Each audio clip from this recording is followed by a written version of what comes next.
everyone, this is Randy Younger, and thank you for joining me today on Producer's Corner. I recently got asked by a subscriber what they would need to do to have a high quality but basic home studio.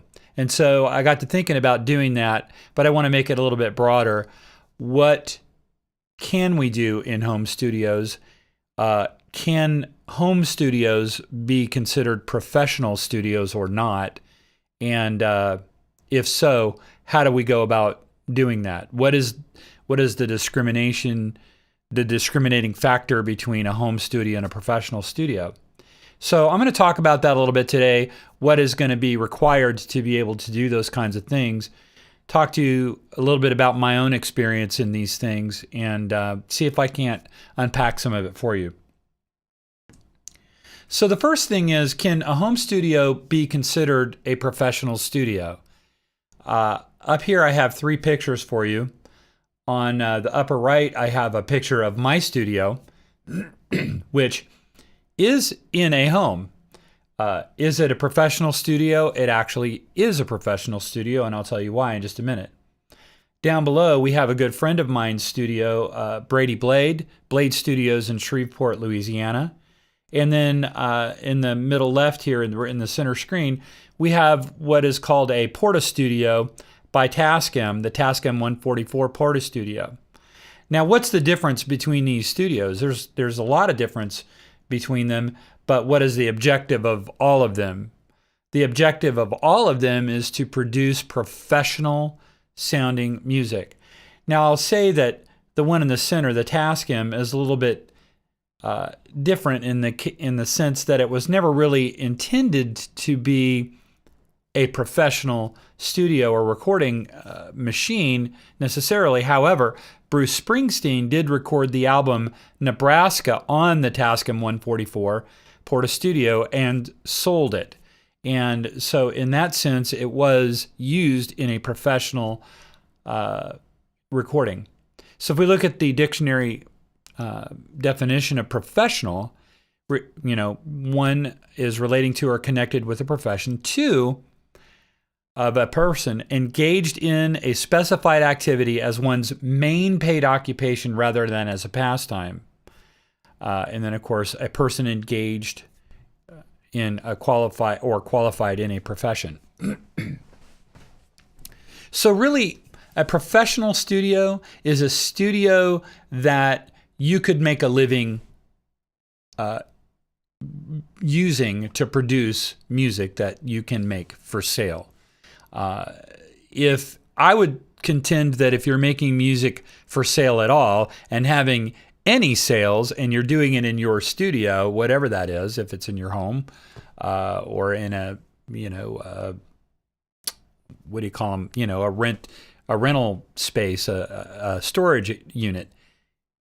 In either case, those are professional studios. Now, are they professional studios of the quality of, say, Blade Studios down here, which was a multi-million-dollar studio on isolated rubber pads for shock isolation and all these crazy things? I mean, they went to every kind of length you can imagine, and they spent millions of dollars on that studio down there. You can see the console there, very wide. Chris Bell, who won a Grammy for mixing the Long Road or engineering the Long Road Out of Eden. He works that console, and they do great work down there, and they do a lot of high end work for like Alicia Keys and Madonna, and those kinds of things. That's what they're after down there. The upper studio in the upper right, that's my studio, and I do professional recordings in that studio. I have recorded Grammy nominees. I have mixed Grammy winners and scored films on in that studio. And so in that sense, it is definitely a professional studio. In fact, 24/7, this building, which is a house, operates as a studio. And there are rooms in here that you don't see. We have a full practice room over here. The drums I actually have in this room, and I do live recording of drums in here. There's a vocal booth in the room on the other side of that wall. And so this whole house is really dedicated as the studio. And it really doesn't matter, again, if it's a house or in a strip mall, it's a studio. And we'll talk about what kind of things really make it qualify as a high quality studio. So in order to do that, I think we need to talk about what in the box and out of the box means. There's this big discussion about, can you produce music in the box and have it rise to the level of radio quality or professional, release by a major artist? Or do you have to go into a studio with an analog console and a whole bunch of analog gear and very specialized professionals to be able to get the kind of sound that you want? So I would say that even 10 years ago, definitely 15 years ago, in the box was not an option for really producing sales-worthy music. That's not entirely true, though, because there were a lot of film and TV things done in the box 15 years ago, but the cost of in the box was very high, and it was not as cost-effective as it is today. Outboard or analog has been kind of the typical go-to for, a lot of the bands that you hear on the radio, but more and more and more bands are moving in the box. More and more professional engineers are moving in the box. More and more producers are moving into the box because of the simplicity of setting up sessions, getting started, being able to return to a session and bring it right back up and start where you left off. On a console, that is a very complicated thing. Returning to a session after leaving and coming back on a console, especially if another session came in and used that console, can be a very labor-intensive thing. And it's a scary thing. When you walk away from the console and you're not done, it's a scary, scary thing. In the box really takes a lot of the variability out of that. So when we're talking about in the box versus out of the box or outboard or analog, really the main things we need to consider are signal processing. Okay, I'm going to bring my mouse up here. Signal processing in the box means that all of the signal processing, whether it's compression, effects, equalization, you name it, all of that is done in software inside the computer. Everything is done once the signal is recorded, whether it's a vocal or a guitar or even MIDI information that was converted to audio inside your digital analog workstation or your DAW. Everything that is operating on that signal is done fully inside the box with the software, and there's nothing else outside that's required in order to get the final product. In the box is considerably less expensive today than outboard, and it has just been falling exponentially over the years, and it's really available for everybody. And I'm going to talk about cost and setup in just a minute. It definitely simplifies the setups and workflow, and but there is one downside. Although the downside gap is narrowing and narrowing over between in the box and analog, and that is it is difficult to reproduce some of the sweetness and characteristics that you get from analog gear. Some of those sort of indistinguishable esoteric things that happen when you're listening or when you're mixing on an analog board in an analog environment are difficult to really model and reproduce fully in the digital world. But I will tell you this, it's a very diminishing returns thing these days because virtually every piece of major analog gear has been modeled for operating in the box and modeled to the point where they're virtually indistinguishable. And I have seen countless numbers of A/B comparison tests between a software compressor and the actual analog compressor, or a software EQ and the analog EQ, and they're indistinguishable. And it really comes down to a matter of subjective preference, because if you do a blind listen test and you can't tell the difference and you say, oh, I prefer this one or I prefer that one, and it comes up, oh, that's in the box, or it happens to come up up out of the box. It's such a fine line that we're trying to distinguish between that it's a difficult judgment to make. So I would say these days, a lot of pro producers, just because the cost, the mobility, the being able to set up a session anywhere that they, carry it on a thumb drive and bring it on their laptop and mix on the plane on the way home, that's a very advantageous thing. So I think a lot of people are moving more away from the old school analog studio, though there will be diehard people that will stay there until the day that they die. But that's the case. If we go over to the analog, we just talked about it a little bit.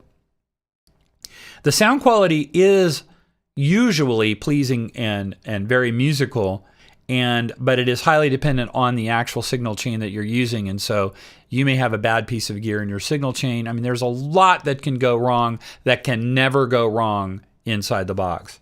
The upkeep of the equipment is very important. And if it isn't kept very well, it doesn't matter what brand you have on it. If it's not kept well and it's noisy and your product at the end of the day is not going to sound great. And I don't care how much it costs. If it's broken or not working correctly, it causes you a problem. So a lot of those things are managed inside the box quite well. And I'll tell you right now, fewer and fewer studios are keeping their doors open to fund the expensive equipment. There is a studio, and I won't say their name, but they're up in Nashville, and I work there, and recorded Grammy-level artists there, and it's a great studio. I love that studio, but they have to do a whole bunch of other things, like bring luncheons in for businesses and let them do karaoke on their $1 million consoles and stuff. And it's heartbreaking to watch that happen. But that's what they have to do to keep the doors open. They have to do other things because these rooms aren't being booked anymore like they used to be, because now people are doing this at home. They're learning how to do it, and they're doing it for themselves. And some young people that are very creative and have a lot of ingenuity are creating whole new ideas and sounds in the digital domain that we could never do back in the old days on the analog consoles. Okay, so let's talk briefly about the gotta-haves. What are the gotta-haves? To go inside the box, you have to have a computer that's reasonably powerful with a lot of storage and with a fast microprocessor. I've done a lot of work in Linux, but I am not a fan of Linux or Unix for audio recording. Just don't go there. There's no value savings there, and they're just not supported. So I would say Windows or Mac. I'm Mac. I haven't always been Mac, but I really like the reliability and performance and stability of Mac, and so I'm there, and I'll probably remain there for decades to come.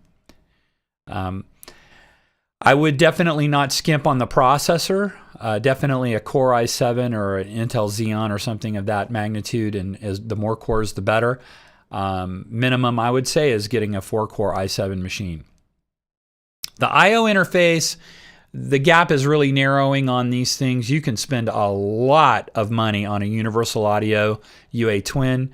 There are, or anything Universal Audio is going to be expensive, and a lot of the pro studios that are moving out of the complete analog world are using things like the UA audio interface. However, I will tell you this, that Behringer has done some great work for their low-end, low-cost interfaces, and this Euphoria 2-channel USB audio interface is only like $59, but it's got Midas Class A preamps in it, and they are really top notch. They're very quiet, and for recording mic signals and things. I'm not using one, but I have a higher end Behringer stuff, and I've been real impressed with it. But that gap is very narrow now, so I would just say you can spend anywhere from $50 to many thousands of dollars on an audio interface. But unless you're going to be tracking lots and lots of simultaneous things like drums and a full live band, you really don't need too many channels. If you're going to do one channel at a time, like most home studios are going to do, you really only need one or two inputs. You really do need a good condenser microphone that's fairly flexible, that can handle a lot of various kinds of situations, whether it's miking a guitar acoustically, or a vocal, or a tambourine, or anything. So I really, really, really recommend this mic. The Audio-Technica AT4033 is a workhorse microphone. It's very inexpensive. If that's going to be your one mic, I would get it. If you're going to, spend a little bit more money on having a couple of different mics, I would get a large diaphragm condenser like an AT33, but I'd also get something maybe like a Shure SM7B, which is the Michael Jackson Thriller microphone, and they're only about $400. That's a great, creamy, smooth microphone that can handle a lot of input. But I will tell you, I would never use in a home studio of any kind where I'm trying to get quality like an SM57 or 58 on vocals. You need the detail and the clarity and the airiness and things that you can get from a good condenser microphone, and you're never going to get that with a performance microphone like an SM58, where it's really designed for high sound pressure levels, and it's really designed to work very, at a very close range. And it just, it's inexpensive, and you could, use it as a weapon, but it's just not what you need for a professional audio, vocal, and guitar, acoustic guitar sound, or any acoustic instrument sound. So I like the Audio-Technica AT4033. Next is the DAW, the DAW. This is really important. You need a DAW that is full-featured, and I'm sorry, but GarageBand isn't it, and Audacity isn't it. Audacity is free, and you can do a lot of neat things with it, but it is not really going to cut it when it comes to professional audio recording. So I think you really need to not go cheap here. This is going to be kind of between the computer and the DAW, that's kind of the framework foundation of your system. But it's got to have built-in effects, like EQ compression, limiting, pitch correction, things like that. Has to have handle a lot of tracks, MIDI and audio tracks. 256 would be a minimum. Mastering plugins preferred, because you may not get a mastering service or pay for mastering, and mastering can cost a lot of money. So having something that has at least a good limiter with some preset mastering settings on it would be good. Able to handle automation, which virtually every DAW now has. 64-bit operation to really make it perform well. And I recommend either Studio One, Pro Tools, Digital Performer, Cubase, Ableton, or Logic Pro. These are really kind of the mainstay of audio recording now. Digital Performer less so than some of the others, although I use it, but Digital Performer is really set up amazingly for scoring, and I personally don't think there's a better one for it, so I'm sticking with it. It's also very, very good in live performance, including running video and audio in your live performance. So I love DP. I'm not moving away from it. You have to have, if you're going to not require a lot of outside instrumentalists coming in, you're going to have virtual instrument libraries. And that is going to have your basic instruments like drums, bass, piano, organ, strings, wind, horns, percussion, all of these things that are going to fill out your track, because you're not always going to have these people. And if you're going to try to make a professional sound on a budget, you need some high quality, professionally sampled virtual instruments that you can make them do what you need them to do. I recommend Complete by Native Instruments. That's sort of the go-to for everyone for the basic, all the instruments you really need to be able to record. If you're going to really do some high-end scoring, then I would definitely recommend the East-West Composer Cloud. It's really, really top-notch, and I'll talk a little bit more about that in a minute. I'm going to talk about my setup. and then I'm going to kind of talk about the cost breakdown of it, and it will scare you a little bit, but then I'm going to ease your anxiety in just a minute. I'm not going to go into super amount of detail here, but you kind of see in the upper right sort of some of the hardware that I have in my setup.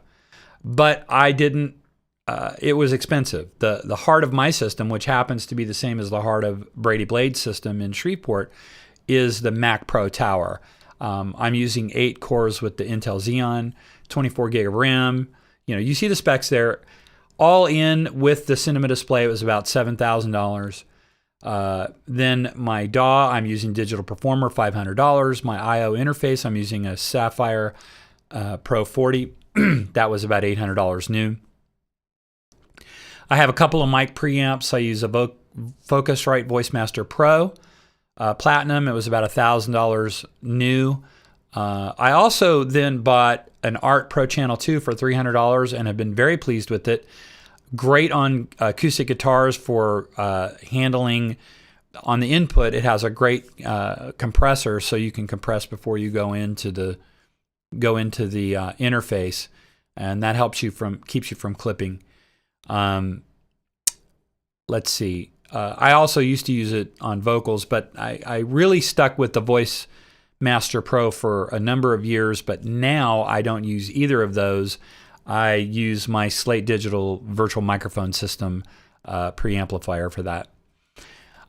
Microphones, again, Audio-Technica AT4033 is kind of a go-to, can do everything mic. I was about to drop a lot of money. Now, I've used all the high-end mics, all the Telefunken mics. I've used all the Neumann mics.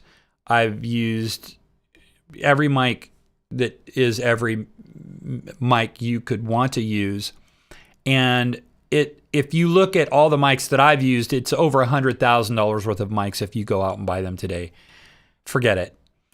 For my studio here, unless I'm tracking, up at Sound Kitchen or Blackbird or something like that, I'm going to use the Slate Digital VMS, which is $1,000, and it models all of the mics that I've used, and it does a very, very good job. And you can look at the shootouts online for that. It's really, really good. And then I have a lot of other microphones, random mics, Rode overhead mics, Shure Drum mic pack. So, all in on mics, I've got a few $1,000s in on mics, but nothing ridiculous, certainly not $100,000. I do have a lot of money in on my virtual instruments because I score and or produce for all kinds of music, and I'm going to play some samples in a little bit. All of these things are very important to me, and I use all of them. Each one of them has a thing or two or more that I go to in them for various things, like the East West Composer stuff. Well, actually, the Quantum Leap Symphonic Orchestra has the most realistic solo stringed instruments on the planet, and even up against Vienna and some of the others. So it's my go-to for those really intimate solo string things, and I'll play some stuff for you in a minute that'll demonstrate that. Again, addictive keys, I can't say enough about XLN addictive keys. I have so many piano models. I'm not going to go through all of them, but that addictive keys trio is my go-to. And in the trio, definitely get the grand piano, the modern upright, and the electric piano that models the Rhodes electric piano from the old days. The rest of these are just random plugins. Other one, Spectrasonics Omnisphere. It's pricey, but it does so many texture things. It has granular morphing synthesis and evolving synthesis, and it is epic at the things that it can do. And I really use it a lot for ear candy and production elements when I'm putting a song together. Plugins for doing all of those outboard things like compressors and EQs and all of that stuff. FabFilter Total Bundle, that's my go-to. I love their EQs and Timeless, and just there's so many things in there. About $1,000. All these other things, but the one I'm going to show you what I could live without. But things that I can't live without are like the Slate Everything bundle, Slate Digital Everything bundle. Gotta have it. And it's a monthly subscription. It's only $15 a month. Personally, I used to master everything myself or go out for professional mastering, but now I'm using Lander. I'm using the Lander Professional. Annual is $300. Well worth it. Usually I'm paying a pro mastering house $250 a song, $150, mostly $250 a song for mastering. And on Lander, you pay $300, and Disney's using it. I think, I'm not sure if Pixar is, but a lot of the majors are using Lander now as their go-to service, and everything comes out exactly the way I want it every single time, and I don't have to monkey around with it. I have Amplitude from IK Multimedia for guitar amplifiers, and I'm telling you, it's amazing. But if you don't need to do that, or you have outboard gear and you have foot pedals, just go that way. Monitors, I haven't spent a whole lot on monitors, but I have spent a lot on acoustic treatment and on making sure that my room was balanced and equalized properly. And I use Math Audio Room EQ for that. Cannot live without it. It's only $99. I have a lot of money in instruments. Since I'm a full service studio, I have to be able to either play it if I'm going to produce it and I'm missing that player, I got to play it. Or a player comes in, I've got to have reliable, high quality instrumentation that people are going to come in and it's just going to work. And so there's a list of a lot of my stringed instruments and things like that. As far as keyboards, I use just a keyboard controller and M Audio, and I trigger my addictive keys with that. Okay, what could I get away with and still maintain a professional sound? Most of it goes, including my Mac Tower. I could get a MacBook Pro, a 2012 MacBook Pro with a Core i7 quad core for around $500. So that significantly reduces the cost of that. I don't have to have my Sapphire Pro 40. I do need a DAW that's going to be somewhere between $350 and $500. That's inescapable. But I can go to my less expensive, maybe around $100, $200 type of interface. Mic pre's really don't need them anymore. They're built into the interfaces. Microphones, if I just had to have one, I'd go with the Audio Technica. I mean, if I had under $500, if I just had one microphone. If I had a microphone and I had, a lot more money to spend, if I were going to have one microphone and spend $1,000 up, but only one, I'd go with the VMS, the Slate Digital VMS. If I could have the VMS and maybe another mic, instead of buying the Neumann U87 for $4,500, I'd probably buy the Warm Audio WA87 for $600, because the difference between that $600 and that $4,500 is negligible. So I really like the Warm Audio WA87 microphone, especially on a budget. Headphones, you're going to need one pair of those.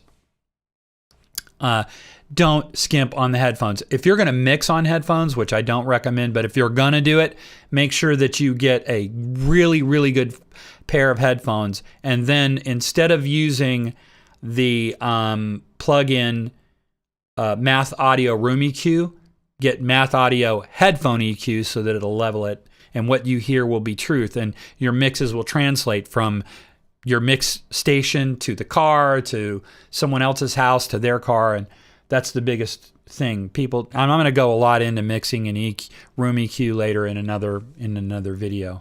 Why don't your mixes work anywhere but in your one position? And that's a huge frustration for a lot of people, and they don't quite understand why that is. It sounds great here, and then you take it to the car and it sounds horrible. And I'll explain that. For me, I've got to have a good drum model. I've got to have, even though I have live drums, if I didn't have live drums, I'd have to have a good model. That'd be Slate drums. Contact or complete now Complete 11, which was the same thing as Contact 4, essentially. And if I wasn't going to spend the money, which is really only $300 on Addictive Keys Trio, I would spend it on Alicia's keys for $99. Really good Yamaha C3 studio piano, hers, that actually sampled Alicia Keys's piano. And it was my go-to for a couple of years, but now it's going to be Addictive Keys. Okay, so you got to have, let's see, did I? Okay, I think I went through all this stuff.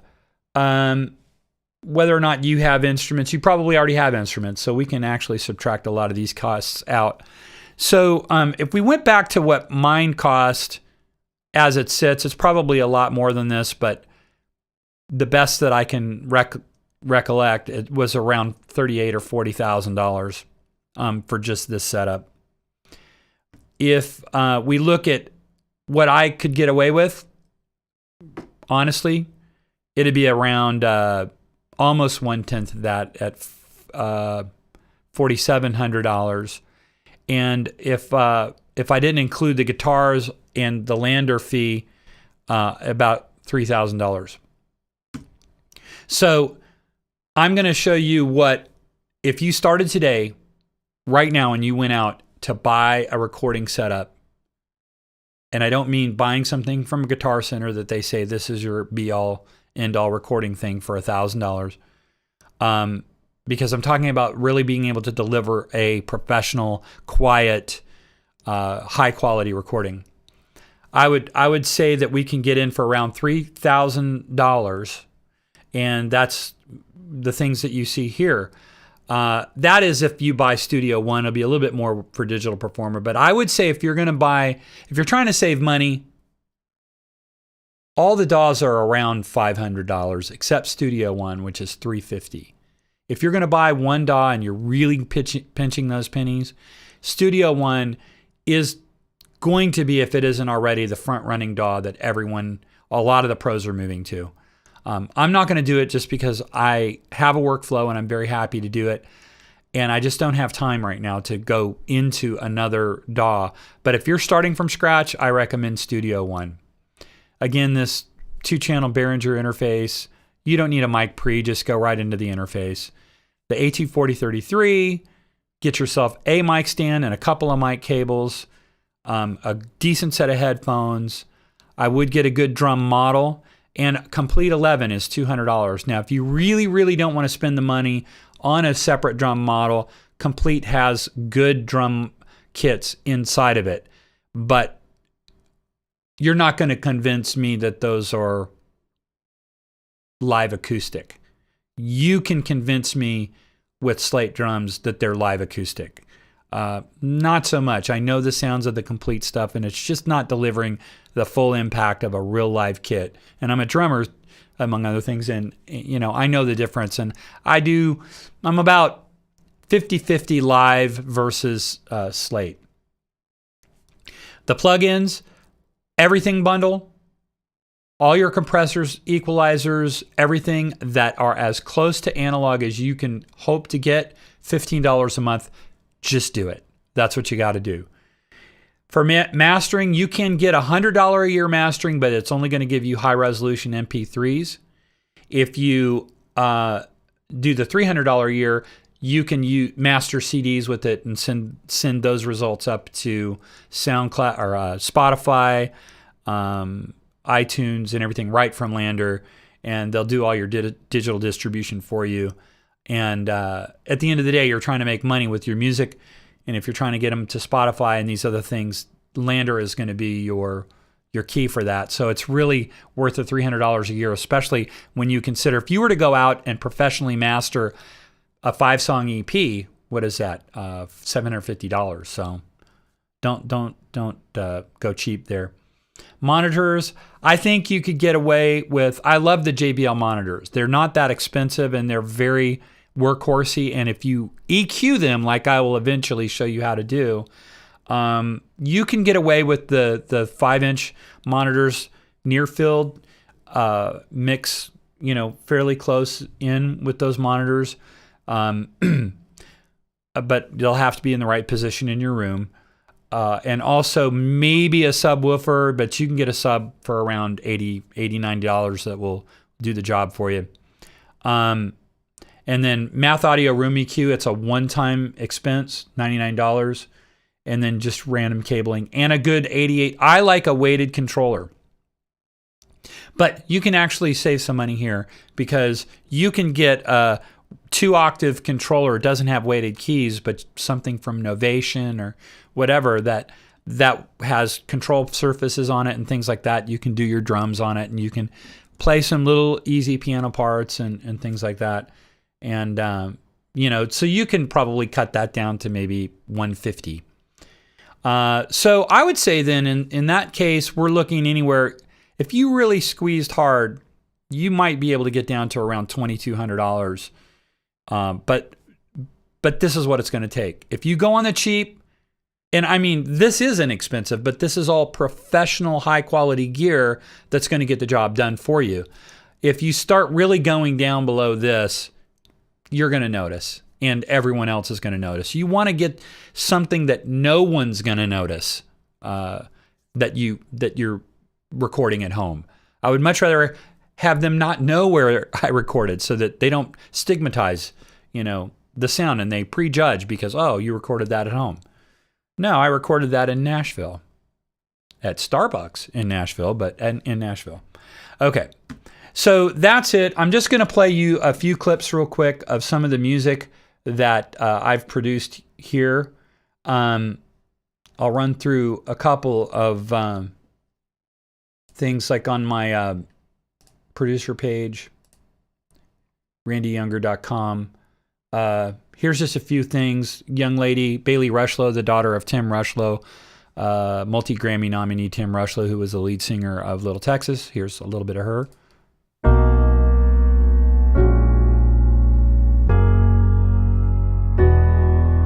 Before a word is ever spoken, you know what I'm gonna say. Somehow I know what you're thinking, even when you look away. We're just travelers on a journey, impossible to separate. Time will never show us mercy. Here today, tomorrow gone, but it don't matter what we face down the winding road we're on. Okay, that's enough. That piano was not Addictive Keys. It was Alicia's keys, but I did a lot of processing on it. This is Michelle Pillar, 3-time Grammy nominee. Alan Shamblin, who wrote The House That Built Me for Miranda Lambert, wrote this song, along with Mike Reed. And they both together also wrote for Bonnie Raitt, I Can't Make You Love Me. She's a Christian artist. I co-produced her album with Joe Ciccarelli, who won Producer of the Year for Alanis Morissette and Jason Mraz about 5 years ago. And here's some of that. You are my... Well, this is Michelle. This is the album that Joe and I co-produced. When I go blind, and when a voice of doubt is all I hear, and I'm losing faith, I'm losing nerve, convinced you're more than I deserve. You untangle me from the trouble in my mind, from the wounds and fears that bind me. That project was really fun. We had James Taylor's backup singers on a lot of the songs, and that was really, really something special. This is a young artist that I discovered a couple years ago. You might as well give up now, babe. If I have to wait forever, ever and a day, no, I don't care.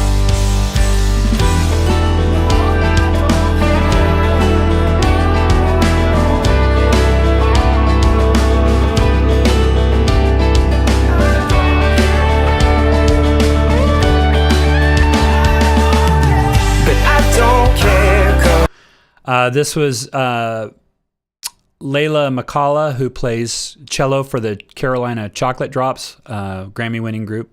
Up and sell my heart of gold and head north with the dough. but I don't have a heart of gold. My heart's not even lead. This was just a very raw acoustic project, but she's a cello player, but she sometimes plays it like a guitar, which is really cool. Let's see. Yeah, that's Bailey again. Let's see. I had some up here. Here's an artist, Lana White, that I'm working with now. If it'll... Uh-oh. Spin well.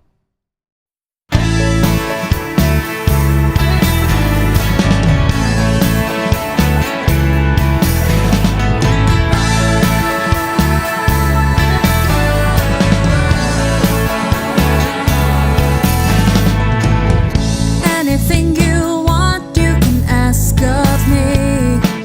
Ooh, I'd walk across the burning sand. Oh, Here's a little more of Lana.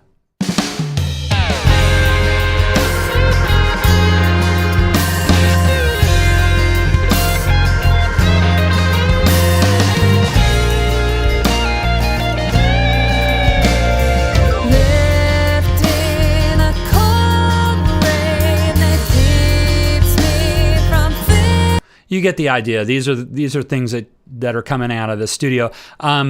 That lead guitar, by the way, was my son Ethan. He was 13 on his first pro cut. He did the lead guitar intro on that song, and he just absolutely killed it. And he is really special. He's spectacular, and I use him all the time. In another time, some other place, You can hear the like cello. knowing those eyes have spoken before. I'll go to later in this song where it gets big. Twin flame, the search complete, the circle closed from wandering through time alone. And then even bigger.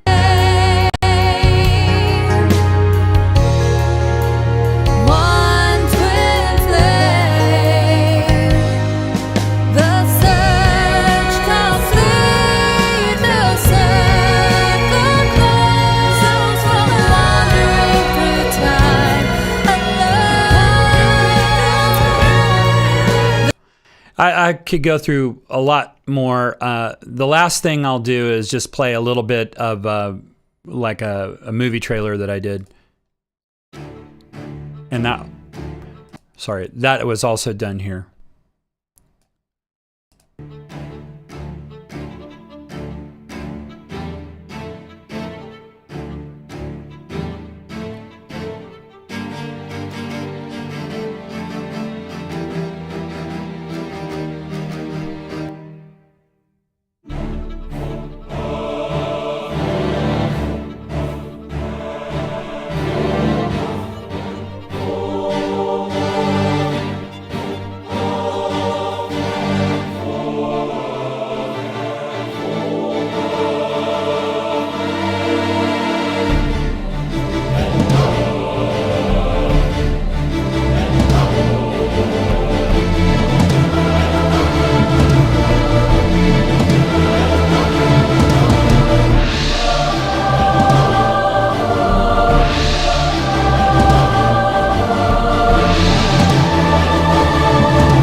Okay, well, that's it for today. By the way, I want to say that track I could have done on the barebones system